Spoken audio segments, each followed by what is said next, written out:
dudes, I'm Hilah, and today on Hilah Cooking, we're making Sopapilla cheesecake, not the Pillsbury recipe that's all over the place. This is my Sopapilla cheesecake. Sopapilla cheesecake, let's all make some Sopapilla cheesecake.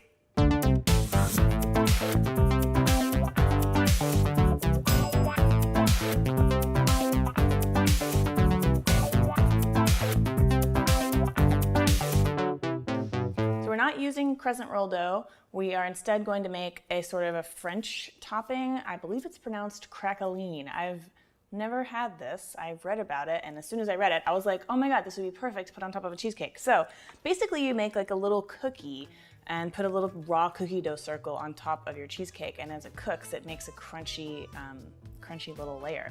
So I've got some softened butter here. It's a really easy ratio. Quarter cup of butter, and a third of a cup of light brown sugar. I think you could probably use like raw or turbinado sugar too. And we're gonna mix this together.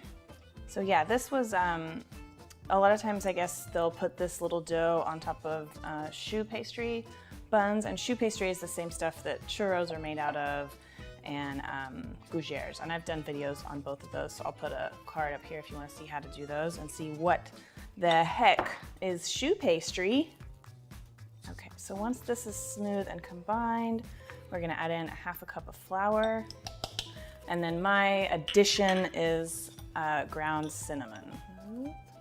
Okay, once you've got kind of a little dough here, it's all sort of come together. Put down some wax paper. Parchment paper also works.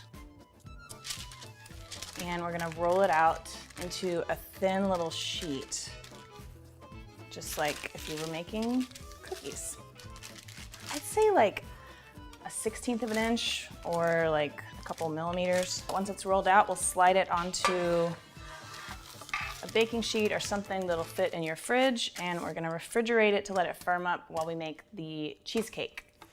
For the cheesecake batter, you want to be really sure that you've got all your ingredients at room temperature. So I've got 2 8-ounce blocks of cream cheese that are going to go into my mixer. And if you've never had a sopapilla, or if you don't know what they are, it's kind of like a donut or a beignet. They're Mexican, I believe, origin. And it's like a little fried dough square, and they puff up, and a lot of times they're dusted with cinnamon sugar and then served with honey drizzled on top. So the cinnamon, obviously, it came with our little craqueline topping. And then for the cheesecake here, I'm gonna add some honey to the batter to give it a little bit of a honey flavor to make it more sopapilla-like. Should have had this done already, sorry. I'm gonna add a little bit of cornstarch, and this, normally I wouldn't add cornstarch to a cheesecake, but because we're adding the honey, this helps it kind of stabilize it a little bit. So get that in, and just start beating this until it's kind of starts to get a little bit fluffy. A couple tablespoons of honey. And then we're gonna beat this until it's fluffy, and then we're gonna slowly sprinkle in a half a cup of sugar.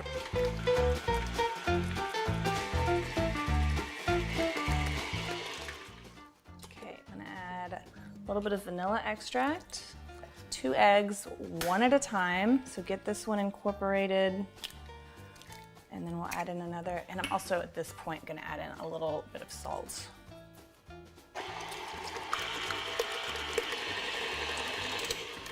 Okay, this looks lovely. It's nice and smooth. And the sugar should be fairly sort of dissolved looking. Because these are mini cheesecakes, because that's the kind of cheesecakes I like to make, because they don't take very long to cook, and then you can eat them faster.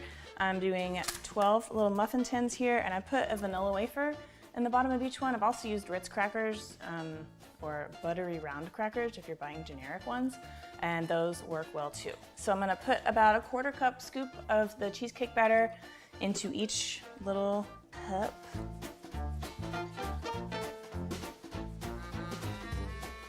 All right, once all of your little cups are filled, we're going back to our crackling, which you can see is nice and firm now. And we're just gonna cut out little circles to go on top. So you want a size that's smaller than the top of your cupcake. This happens to be the one that I have. I think a little bit bigger than this would be good too though. And just place it right in the middle of the cupcake. So once they're all topped with the crackling, we'll put them in a 350-degree oven for about 20 minutes or until they're slightly puffed up and the edges should be just barely golden brown. Once they're cooked, you'll pull them out of the oven and let them cool in the pan for about 5 minutes. Then carefully lift them out, put them on a rack, let them cool completely, and refrigerate them. These are much better when they're served cold. I think the texture's a lot better. All right, and these are some that I made yesterday that have been completely cooled. If you want to garnish, a raspberry is really pretty, so a drizzle of honey is nice, or you could just add a little extra sprinkle of cinnamon sugar. And be sure to also check out my churros video that I mentioned earlier for another like cinnamon dessert and also to learn about choux pastry. And also I did a cranberry mini cheesecake for Thanksgiving a couple years ago, so I'll put a card up there for both of those. Let's taste this mother. Sopapilla cheesecake, Sopapilla cheesecake. Oh man. Yee. See, it's so cute. I love little individual serving desserts for big family gatherings because then you can just get a whole bunch of little bits on your plate.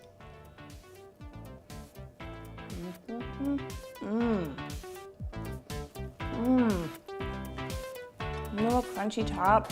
And I love cheesecake. Please don't forget to subscribe. You can click that little button right down there, lower left of your screen or right underneath.